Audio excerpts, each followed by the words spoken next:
Estamos en la parashá Ekev. Rabenu Yeshua, en una de sus enseñanzas, él nos hizo como una pregunta o como una adivinanza. ¿A qué se parece el reino de los cielos? Si yo le hago esa pregunta a ustedes, ¿cuál será la respuesta? Hay varias de tantas que dijo el rey, pero vamos a explicar un poquito algo que él dijo. Mattiahu 11:31. Él dijo: el reino de los cielos se asemeja o se parece a una semilla de mostaza que un hombre sembró en su campo. A pesar que es la semilla más pequeña, cuando fue sembrado llegó a ser el árbol más grande, al punto que las aves del cielo, de todo tipo de aves, llegaban y hacían su nido ahí. No sé si usted ha visto un nido de pájaro, pero creo que un ave como el tamaño de un águila no hace un nido en un árbol pequeño.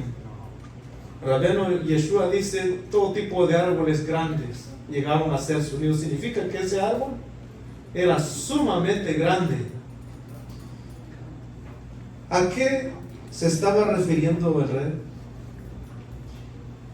Bueno, con el permiso del cielo, bajo la autoridad de nuestro santo maestro Rabenu Yeshua Minasarat el Mashiach, con el permiso de nuestro querido Rab Dan Ben Abraham, la paz sea con él, con el permiso de nuestro querido Rab Caleb Soto, la paz y la bendición sea con él y su esposa, y con el permiso de todos vamos a compartir algo que lo he titulado: pequeños pasos traen grandes cambios.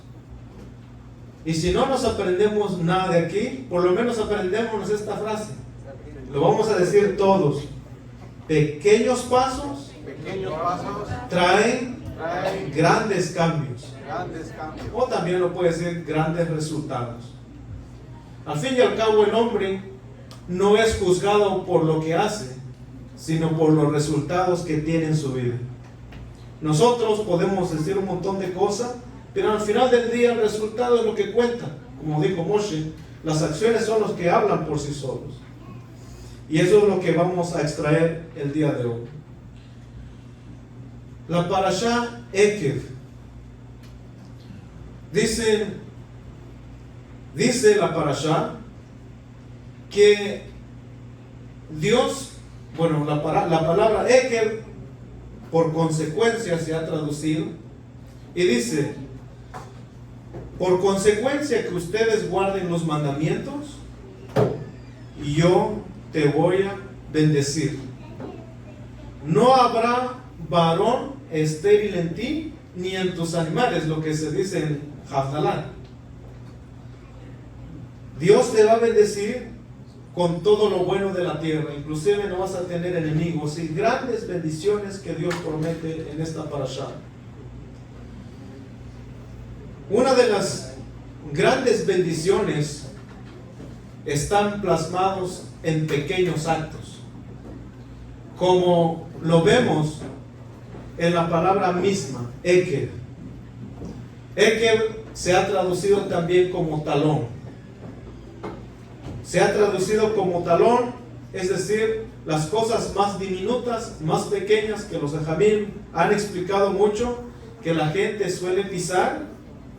Normalmente es donde está la grandeza. La grandeza de algo no está en hacer algo grande o comenzar a grandes pasos. Si usted quisiera subir en una escalera, nadie sube desde el primero al segundo escalón inmediatamente. Bueno, tal vez si usted es bombero, quizás lo haga porque tiene que escalar lo más rápido posible. Pero en la vida uno tiene que ir, como dice el capítulo 7 y verso 22 de esta parashá: ustedes van a conquistar la tierra y yo enviaré mis avispas para que echen a la gente que vive ahí poco a poco. Es decir, para conquistar la tierra misma de Israel, la tierra de Canaán, no fue de un solo golpe, sino fue paso a paso, poco a poco. Y aquí vamos a ver lo que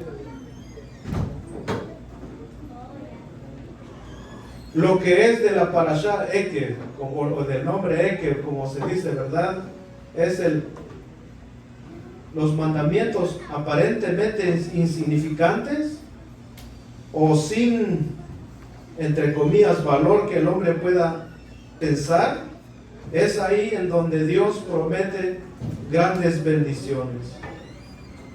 Y aquí vamos a hacer una pequeña gráfica para más o menos explicar de lo que dijo Rabenu Yeshua. Que el reino de los cielos comienza como una semilla, es decir, con algo pequeño, pero ¿cómo termina al final del día? Como algo grande. Y de ahí esto vamos a decir de lo que nos enseñó nuestro Rav Meir, la frase: yo vine a estudiar, yo vine a expandir mi conciencia, yo vine a aprender. ¿Lo vamos a decir todos juntos? Yo vine a estudiar, yo vine a expandir mi conciencia, yo vine a aprender. Porque es eso justamente lo que estamos haciendo ahora. No se trata de dar una buena explicación de la Torah y nos vamos así como si nada, sino, o tampoco que yo les voy a tirar a ustedes las cosas, sino que tanto ustedes como yo estamos aprendiendo, venimos a eso, venimos a una formación para nuestro día a día, para nuestra vida. Y entonces Rabenu Yeshua dice: si tú haces un pequeño movimiento, el impacto, inclusive no puedes imaginarte cuán grande va a ser. Por ejemplo, tú tienes una pequeña piedra en un lago. ¿Cuál es el efecto que hace una pequeña piedra? Una pequeña onda. Pero eso se va expandiendo, a expandir mi conciencia, hasta que después esa onda hasta sale del lago. Entonces, eso es el impacto que nosotros queremos hacer en nuestra vida. Y vamos a ver el nombre de Israel, en donde comenzó la redención. Israel comenzó con la letra más pequeña, con la Yud. Bueno, aquí creo que lo van a ver al revés, porque lo tengo la cámara de esta manera.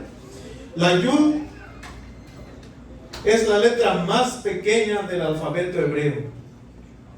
Y la letra más grande es la Lamed, justamente en donde termina el nombre Israel.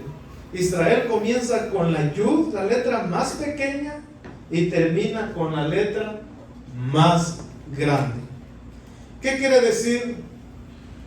Primero vamos a explicar qué es el reino de Dios.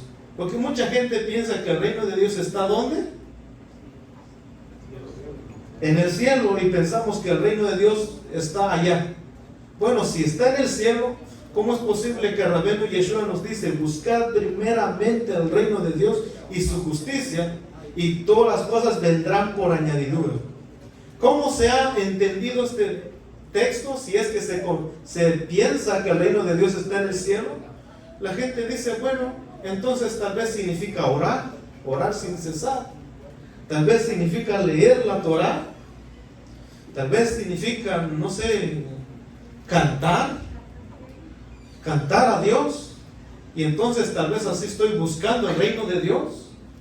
O como dijo el rey David: a mediodía, en la noche y a medianoche y en la madrugada me levantaré para orar a Dios. Entonces una persona podría decir: bueno, si eso tal vez significa buscar el reino de Dios. ¿Qué creen? Pregunta general. ¿Qué creen ustedes? ¿Dónde está el reino de Dios? ¿Y cómo buscar el reino de Dios? Escucho voces de voluntarios. Si el reino de Dios está en todos lados, porque no hay un lugar donde Dios no sea rey. Él es el creador del cielo y de la tierra. Pero está escrito: vuestros pecados han hecho separación entre Dios y el hombre. ¿Qué quiere decir? Que cuando el hombre pecó, la gloria de Dios se fue a otras dimensiones, que no vamos a explicar ahora. Y entonces, entre comillas, el reino de Dios quedó incompleto, como está escrito en la parashá, al final de la parashá, se me va el nombre de la parashá, donde habla de la guerra de Amalek, parashá Beshalach. Sí, al final de la parashá Beshalach nos habla que Amalek, dice, obstruyó el trono de Dios, y el trono de Dios quedó incompleto para siempre, dice el texto. Por eso dice el profeta: en aquel día el nombre del Eterno será uno, y su nombre uno. El Eterno será uno y su nombre uno. Significa que no es que Dios no sea rey en esta creación, muchas gracias, sino que por alguna cosa que lo que llamamos pecado, Dios no reina en sí en este plano físico. Pero no es porque Él se haya querido alejar, sino nuestras acciones han hecho que la gloria de Hashem se aleje. Entonces, en el pueblo de Israel, especialmente en la Mishnah Netzarita, se pudiera ver de dos leyes, especialmente cuando ya Roma conquistó Israel. Se puede ver como la ley romana, la ley del hombre, y la ley de Dios, la ley de la Torah. Los mandamientos del Creador, así como un rey no puede ser rey sin tener reglamentos, sin tener súbditos. En este sentido, Dios es rey para Israel. Por eso que Dios es llamado el Dios de Israel y no como el Dios del mundo, aunque Dios es Dios de toda la creación. ¿Por qué? Porque solamente Israel se ha subordinado por las leyes de Dios, y al momento de uno estar en la ley de Dios, entonces proclama a Dios como su rey. No podemos decir que Dios es mi rey sin cumplir sus ordenanzas. Como una vez dijo un maestro, a veces así me llama mi esposa. Sí. Entonces un rey tiene una comarca, tiene un reinado en donde sus reglas o sus normas tienen que llevarse sí o sí. Obviamente hablando de un buen rey, hablando de Hashem Yitbaraj, no de un rey normal, que los reyes muchas veces han sido tiranos. Pero en el caso del Creador, cuando una persona, entonces, hablando de las naciones, abandona su idolatría, su paganismo, y se convierte al Dios de Israel, entonces ya él viene a ser un hijo de Dios, alguien que está protegido por las leyes de ese rey. Entonces, donde quiera que vaya esa persona, no solamente representa a su clan familiar, sino representa a todo un reinado, representa a un rey, en este caso a Hashem. Y por eso que el reino de Dios tiene que ver con cumplir los mandamientos. Cuando dice Rabbeinu Yeshua, buscar primeramente el reino de Dios, no dijo van a orar, aunque es parte, no dijo van a estudiar, aunque es parte, sino el reino de Dios no es tanto para que tú lleves un rótulo en tu pecho que diga yo cumplo o yo estoy en el reino de Dios, sino en la práctica. Ahí es donde las personas te van a ver si realmente eres o no eres. Entonces, cuando dice Rabbeinu Yeshua, buscar primeramente el reino de Dios y su justicia, y todas las cosas se te vendrán añadidas. Eso es algo de lo que más o menos habla la parashá Eker al comienzo.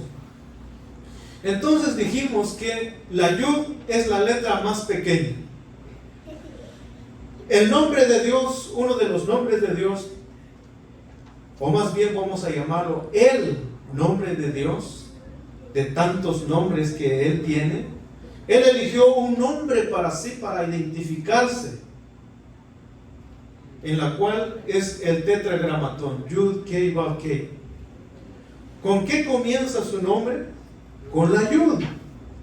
Entonces podemos decir que la Yud fue el inicio de la creación. Es algo similar como nos enseñó el Jajam en una yeshiva. ¿Cómo podemos ver que el cosmos fue hecho? Para que más o menos podamos ver con nuestros ojos del entendimiento. En la concepción de un bebé.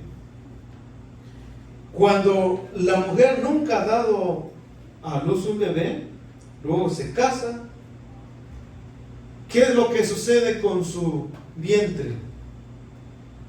¿Cómo es que puede caber una criatura de 7, 8 libras en su vientre?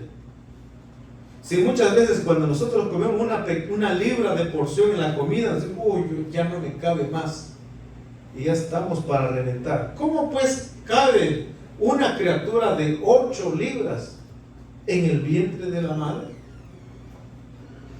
Es que cuando ese pequeño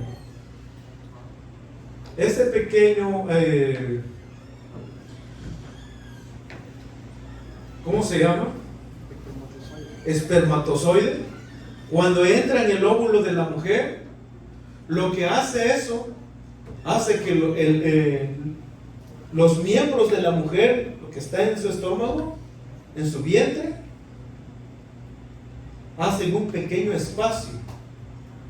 Todo se va a la costilla, a los lados, etcétera, etcétera, para dar lugar a una pequeña creación, a una pequeña gran creación. Si tú ves, ya tienes cuántos años, mides, no sé lo que mides, tu inicio fue apenas microscópico, fue pequeñísimo, como la semilla de mostaza, pero hoy ya eres grande. Pero dentro de esa semilla tenía un gran potencial. ¿Quién eres tú ahora? Y ahora lo mismo sucede. Cuando Dios creó el universo, lo creó con la letra Yud, y luego hizo un tzimtzum dentro de sí, para que las cosas, una contracción, para que las cosas que hoy vemos, vaya, el espacio que no vemos, todo lo que llamamos creación, existiera. Alegóricamente es como existimos dentro de Dios. Por eso que Dios, no hay un lugar donde no existe. Dios llena todo en todos. Pero Dios creó el mundo con la energía de una pequeña letra para enseñarnos que pequeños cambios que damos crean grandes resultados. Y vamos a hablar de un pequeño, gran cambio que el hombre puede dar. Por ejemplo, si tomamos el valor numérico de Eker, que es 172, si lo sumamos en su mínima contracción, tenemos a 10. 7 más 1, no, 7 más 1 más 3 más 2, 172. O lo voy a decir 1 más 7 más 2, son 10. Y de aquí se trata de algo que Dios dijo: si tú haces eso, ese pequeño paso te va a traer una gran bendición que no te imaginas, lo cual es el maser, el diezmo. El diezmo es aparentemente pequeño, Bueno, aunque si tú trabajas y ganas grandes cosas, grandes salarios o lo que tú ganes, pudiera parecer grande. Pero para Dios es algo pequeño. Dios dice, si tú haces este pequeño movimiento en donde está la fuerza de la creación, ¿sabes qué va a pasar? La bendición llegará hacia ti hasta sobreabundar. Es más, probadme en esto. Pruébeme en esto, dice Hashem. A ver si no voy a llenar tus lagares hasta que sobreabunde. De tal manera que cuando eso sucede, serás cabeza y no cola. Prestarás y no tomarás prestado de nadie. ¿Por qué? Porque bendecido eres Israel, pueblo del Rey de Reyes, pueblo de Akadosh Baruj Hu, en donde tal vez los reyes prometen y no cumplen, pero lo que Dios dice es veraz. Adonai Elohejem Emet, el Dios verdadero, aquel que dice y hace, que decreta y cumple. Por eso dice Dios, si haces un pequeño movimiento, que es 10, las cosas te van a mejorar para bien. Quisiera alargar más de este concepto, pero voy a hablar de algo muy fundamental que está en esta parasha.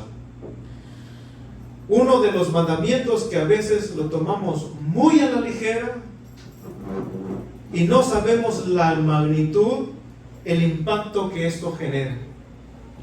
Está comprobado.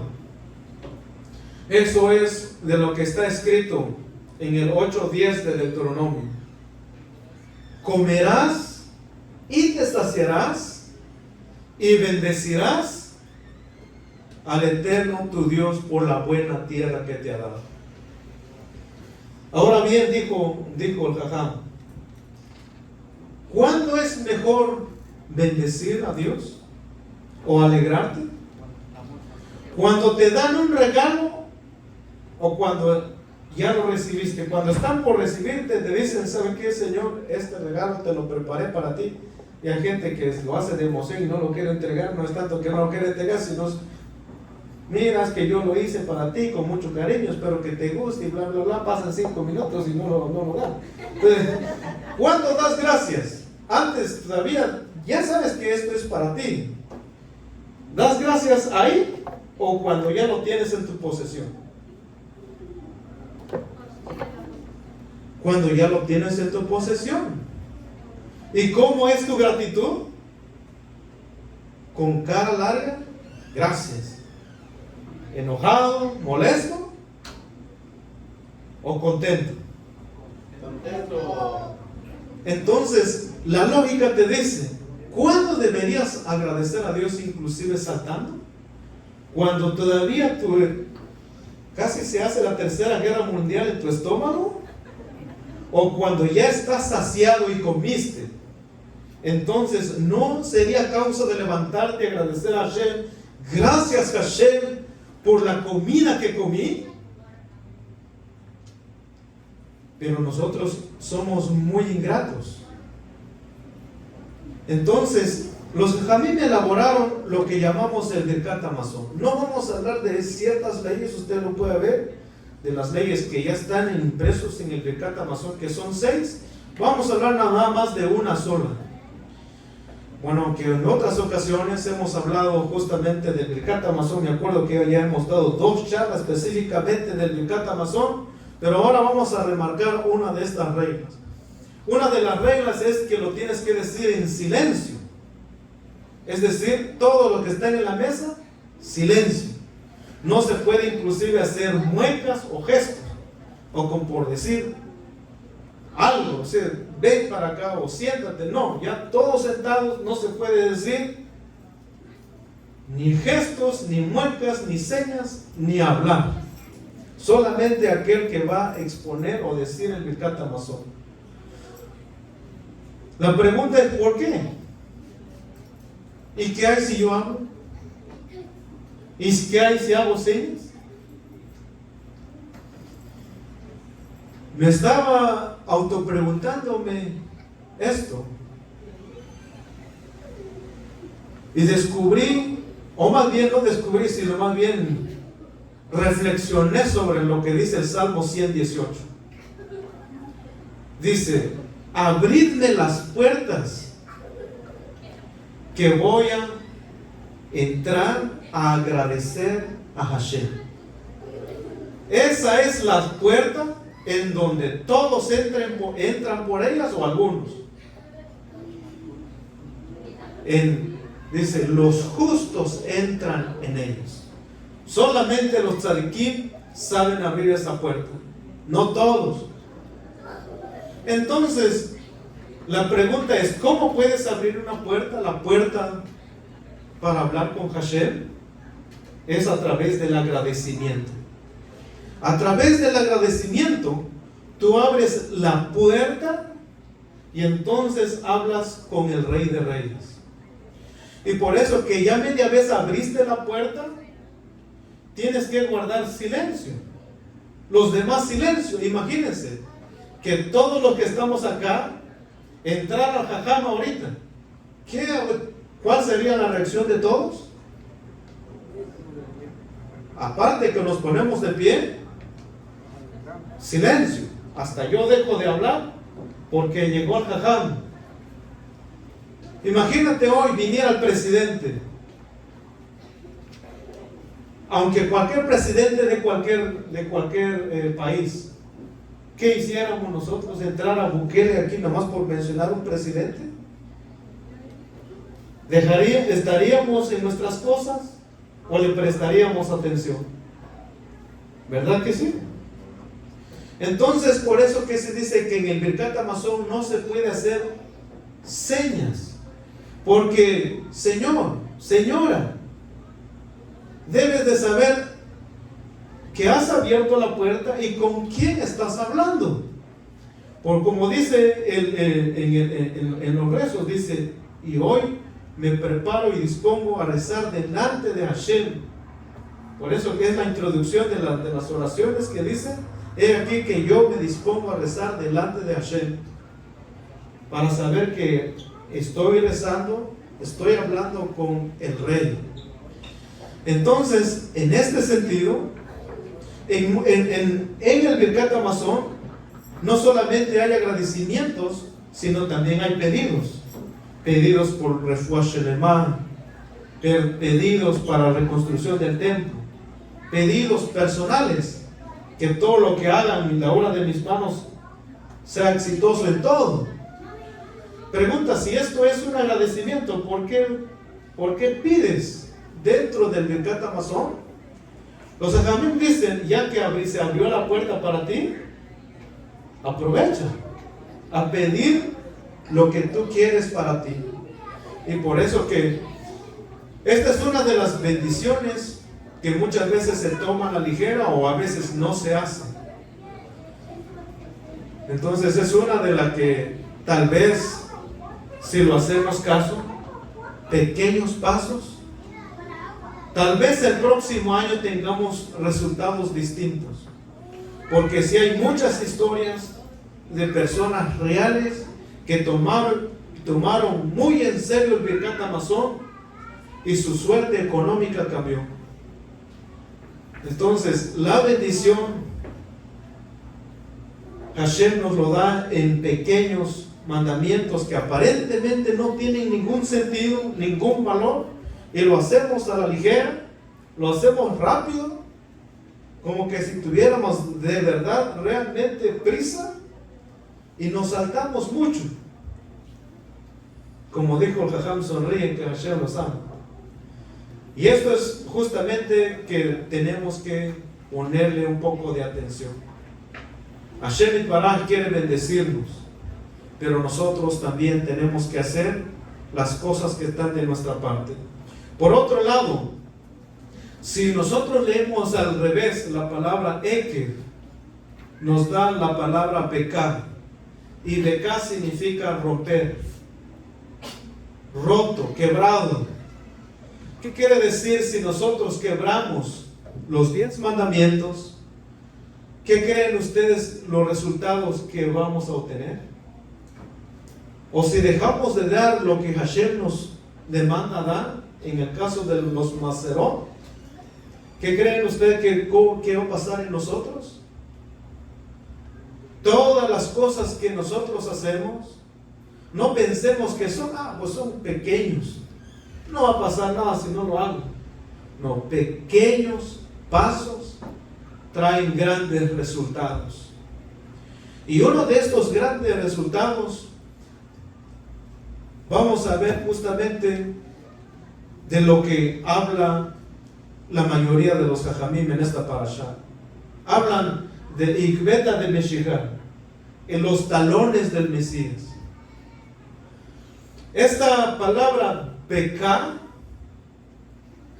o Eker está justamente en Génesis capítulo 3 verso 15, donde el Eterno le dice con relación a la serpiente, dice: tú le pegarás en la cabeza y él te dañará. ¿En dónde?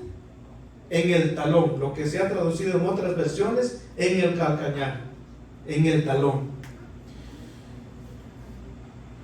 Entonces, si nosotros vemos de lo que dice el Talmud, lo que dice la tradición, estamos en esta generación que se conoce como Ikbeta de Meshihá, los talones del Mesías.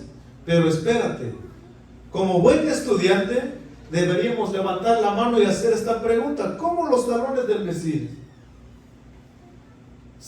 ¿No sería mejor los talones de la última generación? ¿No sería mejor los talones de Israel? ¿Los talones del mundo? ¿Qué tiene que ver Mashiach con todo esto? ¿O por qué no decir los talones de los tzadikim? Pero los talones de Mashiach como que no cuadra la cosa. En sentido general, Israel representa a Mashiach y Mashiach representa a Israel. ¿Qué quiere decir? Los pequeños actos que aparentan ser insignificantes son aquellos que traerán a Mashiach. Por eso que se llama Ikbeta de Meshihá, los talones de Mashiach. Si son los talones de Mashiach, significa que tanto él como nosotros tenemos una lucha contra el Nahash o el Satán en su dimensión grande. En este sentido está escrito que el Nahash, ¿en dónde iba a atacar? En el talón. ¿Qué quiere decir? Que el Nahash no actúa, la serpiente, lo que llaman la gente el enemigo. Normalmente en las iglesias hablan del enemigo, el enemigo, el enemigo. Ese enemigo no es otra cosa que la inclinación al mal que todos tenemos. Y no es el diablo, que no sé dónde está por ahora. Sí, la gente piensa que el diablo lo molesta constantemente, que le hacen bullying. No, el diablo no sé dónde está. Nosotros tenemos una inclinación que no nos deja hacer lo bueno. Ay de mí, dice Rab Shaul, ¿quién me librará de esto? Esta mala inclinación, ¿en dónde va a atacar? No va a atacar en cosas mayores que tú sueles hacer, sino te va a atacar en cosas que aparentemente no tienen sentido. Porque ahí es donde ataca el Nahash. Es ahí donde ataca la serpiente.